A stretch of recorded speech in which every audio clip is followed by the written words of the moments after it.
It's time for a long overdue garden diary entry.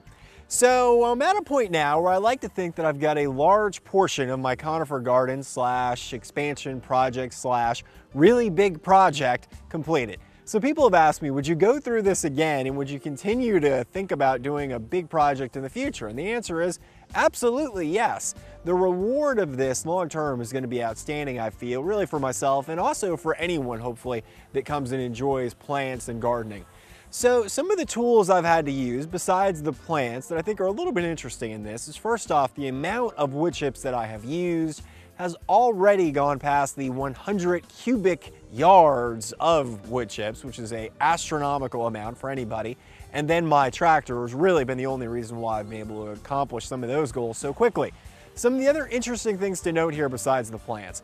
First off, let me tell you people, stone is expensive, all right? Stone, expensive. Even in a state where there's a lot of natural stone hanging around in Tennessee, you're still gonna pay a fair amount for most of the stuff you go through. The cheapest prices I found have been about $50 a ton for limestone, and sandstone a little bit more expensive than that.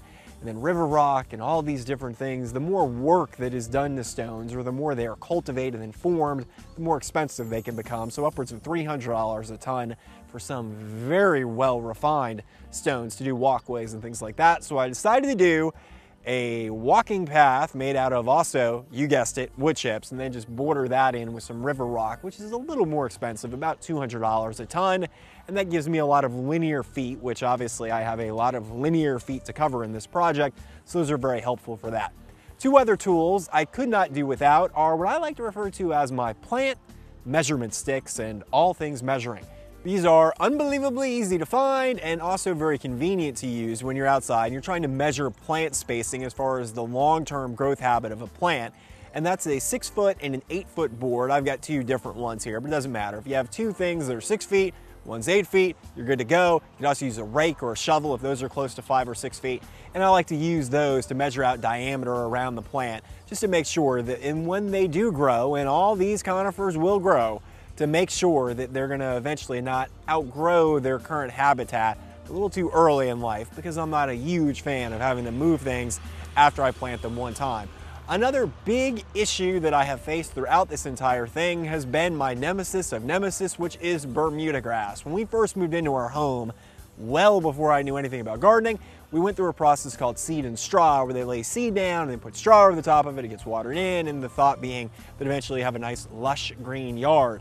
Well, one of the problems with that is the seed mix that the landscaper used had Bermuda seed in it, which some people love because it's drought tolerant, it loves heat, all that good stuff. But if you're a gardener and you want to garden around it, it's probably not going to be your friend, because Bermuda grass wants to creep into everything. It sends out these long runners. It's a rhizome, so it's well under the ground, and it will go anywhere and everywhere. In particular, it seems where you don't want it to go is where it always does go. So that's been a long, ongoing process that I'll do an entire video about in the upcoming weeks, talking about how I've decided to deal with this. Beyond that problem, well, not too many other ones. The weather's been fairly cooperative for me in getting all these cool conifers in the ground. You're seeing some video of all that neat stuff.